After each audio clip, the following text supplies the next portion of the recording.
Welcome back. Hopefully you've enjoyed the previous two videos. Today is day 3 of the Calculus AP course, and we're going to discuss the continuity of functions. A function is said to be continuous at x equal to some value a if three things are true. F of a is defined, and the limit as x approaches a is f of a. Why did I say three things? Because this limit as x approaches a is f of a has to be true about approaching a from two directions, from both directions. The two one-sided limits have to also equal f of a. So a picture of this might be the following. Let's talk about an interval here. Let's do this in black here. On the interval c to d, let's just discuss the closed interval c to d. Here is a. So a is falling somewhere in the closed interval c to d, and so here would be f of a, and this is f of a, be this value right here. And so we have that the limit as x is approaching a from the left-hand side, remember this notation, a minus means from the left-hand side, of f of x is equal to the limit as x approaches a from the right-hand side of f of x. And in both cases, this is equal to f of a. So looking at this picture, regardless of how we're approaching a from the left or from the right, it's equal to f of a. And so the limit is set to, or the function is set to be continuous then at x equal to a. Of course, if this interval was from negative infinity to positive infinity, and if this was true about every a in that interval, then the function is continuous everywhere. In the second case here on the right-hand side, so this is f of x again. This was f of x over here. Let's say that this is the value, this is happening at a, and so this is f of a. But in this case, f of a is not defined. There's actually a hole there. We're going to see some examples in a few minutes as to what generates holes. So in this particular case, the limit as x approaches a from the left of f of x is equal to the limit as x approaches a from the right-hand side. They're both equal to f of a,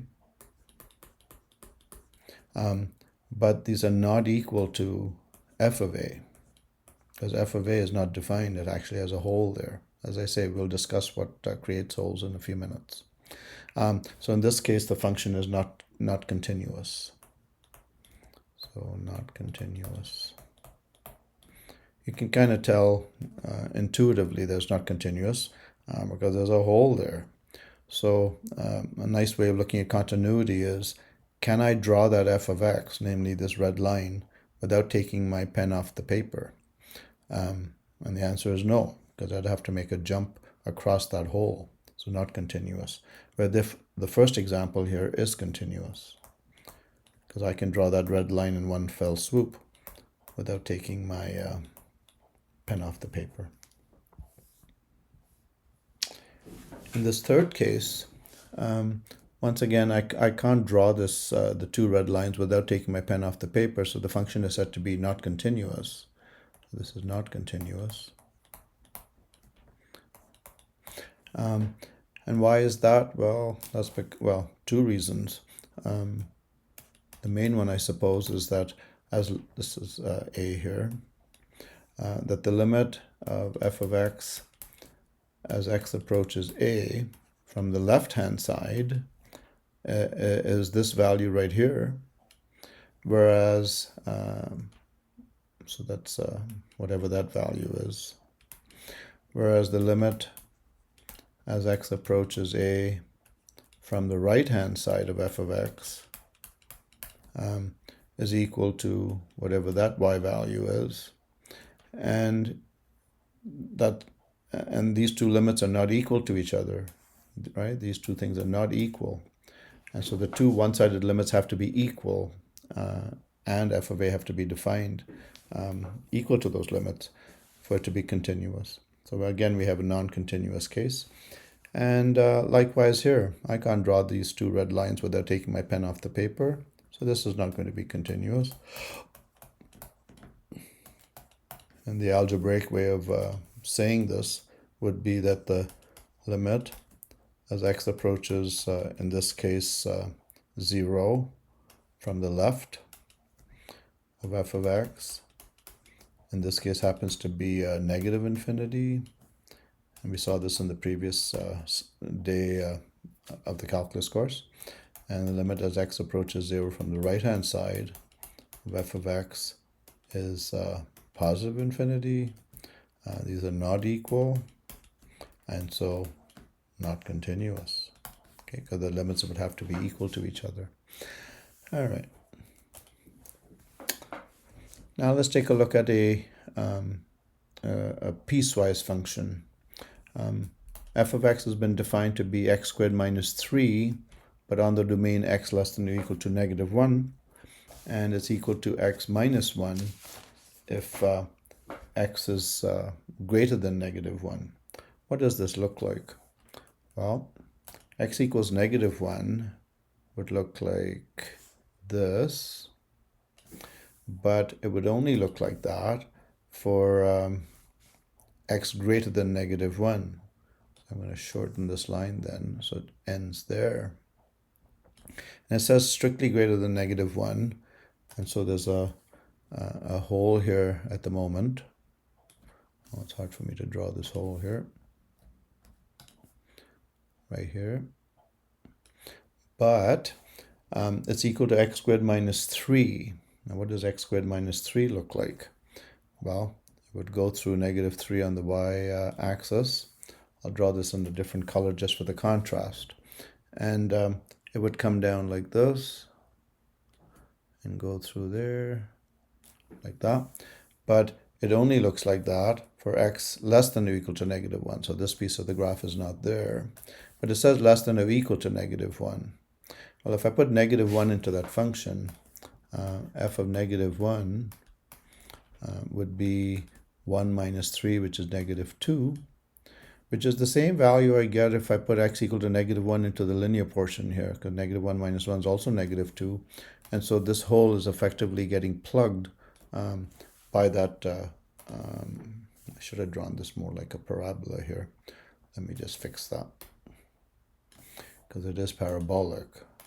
It comes down like this. All right. And so this particular function, given that I could draw this without taking my pen off the paper, namely I can just come down the red line, stop, and then draw the linear portion. And so given that I can do that, the limit one intuitively thinks that yes, this function is continuous. So I'll say yes.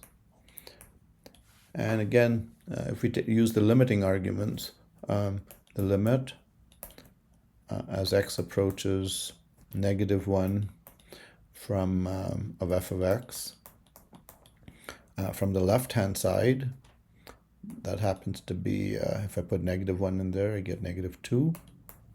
And the limit as x approaches negative 1 from the right-hand side of f of x is also equal to negative 2. And so these two one-sided limits are the same, and so we'll say that's the same. And f of negative 1 is equal to negative 2.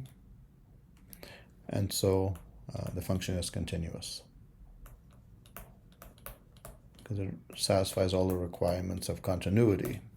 Namely, the two one-sided limits are the same, and it's equal to the f of value. In this case, f of negative 1 is negative 2. All right, hopefully that's clear. Now you notice it says a function is said to be continuous if for every a. Okay, so for every a on this graph, that would be true. This function goes on continuous in that direction and that direction. So it would be true everywhere.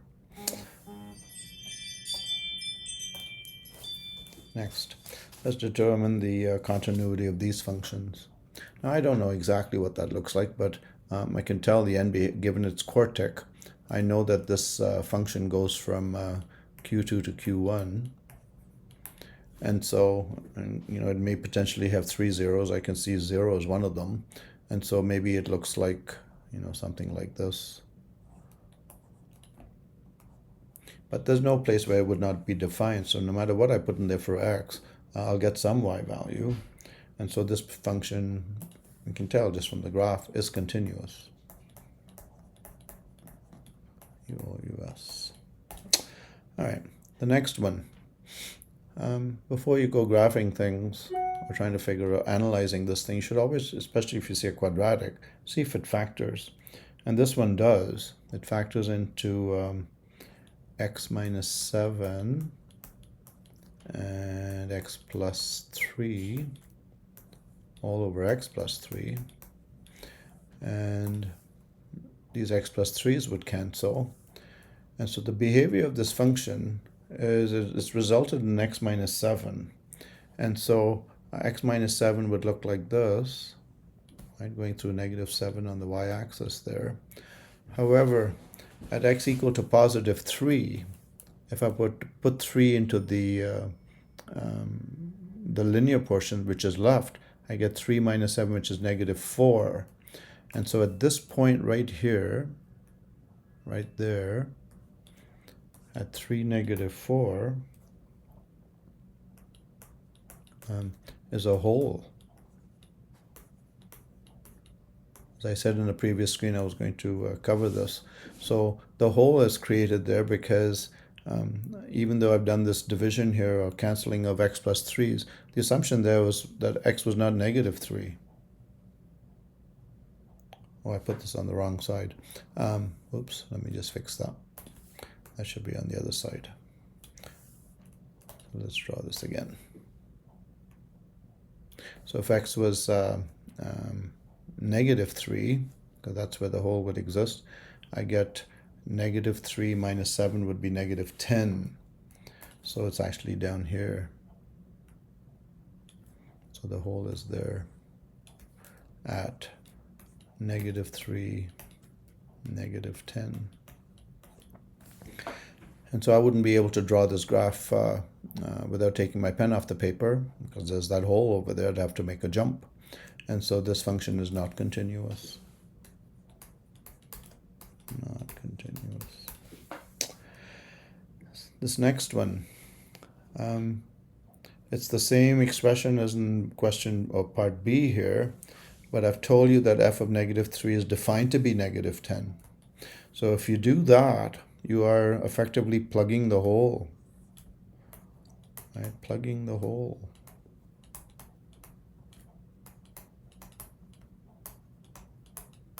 And if you plug the hole, well, then the function is continuous, because now it just looks like that linear function, and where the hole used to exist right here, it's now been plugged. And so the function is now continuous.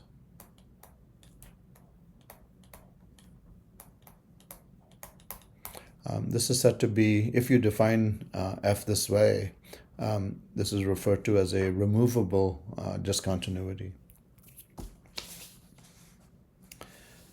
All right. How about this? All right, so this particular function is not defined for x equal to 5. So I've drawn an asymptote here, a vertical asymptote at x equal to 5. And then, of course, this behaves just like 1 over x does.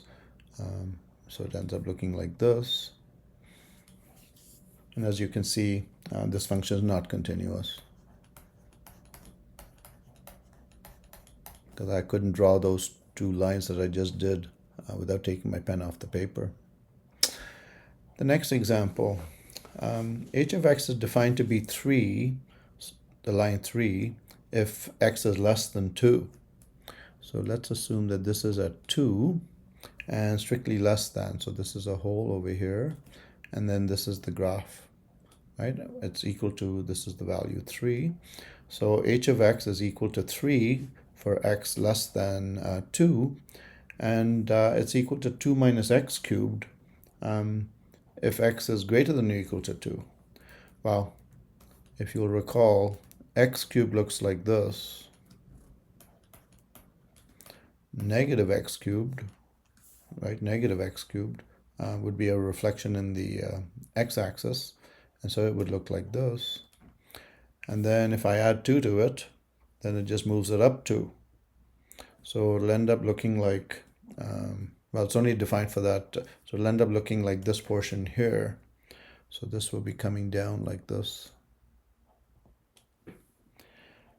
Once again, because this is a piecewise function and there's a jump between these two things, this is not continuous.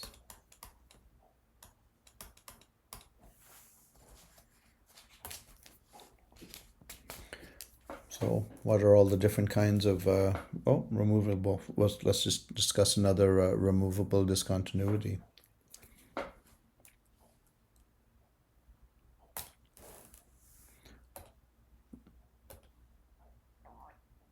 Okay, skip some. Oh, here we go. Sorry, I forgot this piece.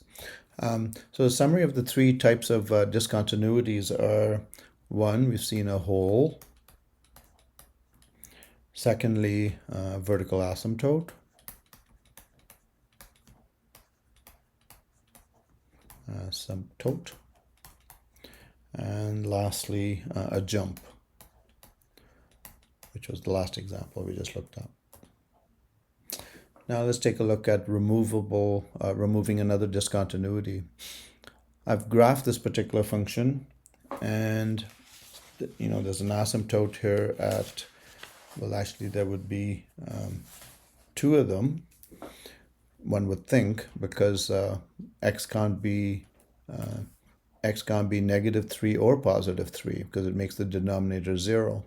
But both of them are not vertical asymptotes.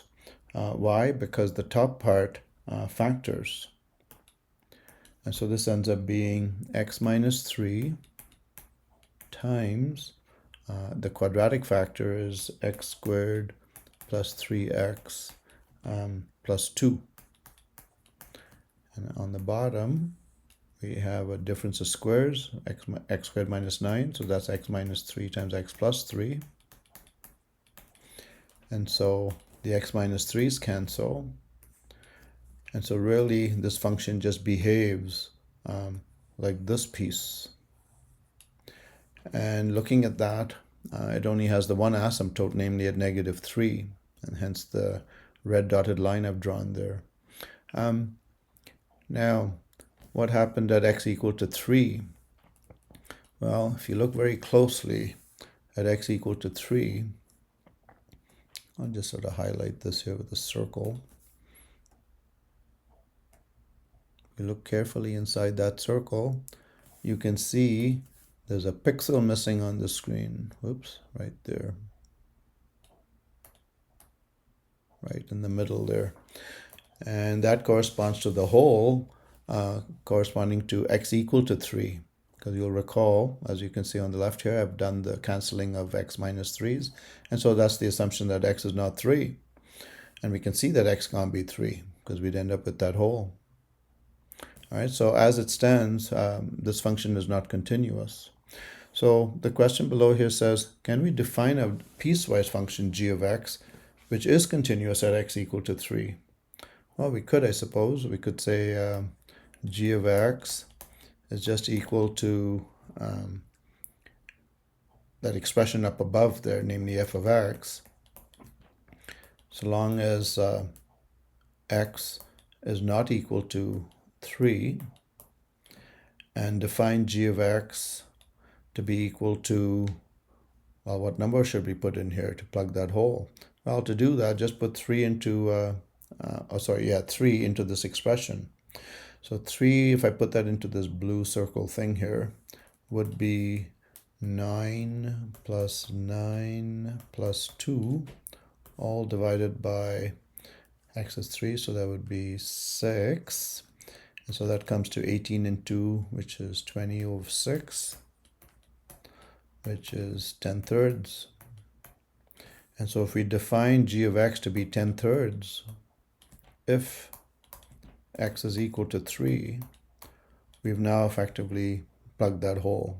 And so we refer to this as a removable discontinuity. So at the bottom we say g of x then is called a continuity extension of f of x. Properties of continuous functions. Well, this may seem very intuitive. If f of x and g of x are continuous at any real value c over some closed interval a and b, ab, f plus g, given that both of them were continuous, then f plus g would also be continuous. Likewise, f of x minus g of x, or for that matter, g of x minus f of x, they too would be continuous. F of x times g of x, the product of the two functions will be continuous, and the quotient of f of x divided by g of x would also be continuous, but with this proviso that g of x cannot be 0, because of course then that wouldn't be defined. Okay. What happens when we compose functions? So given that if f of x and g of x are two continuous functions on their entire domain, then the composition of these functions is also said to be continuous. Namely, f of g of x is continuous, as is g of f of x. And I've done a couple of examples here just to show you. If f of x is sine x and g of x is x squared, I've done f of g of x, and again, courtesy of Desmos, just plotted this here. F of g of x would be the sine of x squared, and you can see that it is continuous everywhere. Likewise, if I do g of f of x, then that's sine of x quantity squared, and there's the sine x curve squared, and it's also continuous. So the composition of functions, regardless if it's f of g or g of f, is continuous. Now let's discuss the intermediate value theorem. This applies to functions which are continuous on an interval. Okay, so on the closed interval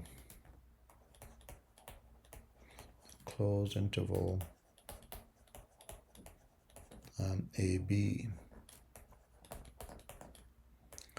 What does this theorem say? Well, let's say that this is our function f of x, and this is a, the left-hand side of our closed interval, and let's say this is b. So this at a, this would be f of a, and if we go upwards here at b, this would be f of b on the y-axis there. And so all the intermediate value theorem says is that if you were to pick some c, or there exists rather a c between a and b, such that for any L, any value L falling between f of a and f of b, there must be a c but that falls between a and b. I know looking at the picture this seems very obvious, but that's what the intermediate value theorem says. Okay, so to state what that says, it says for any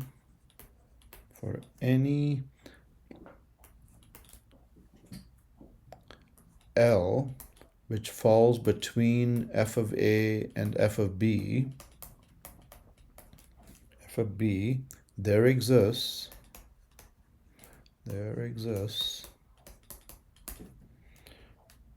a c such that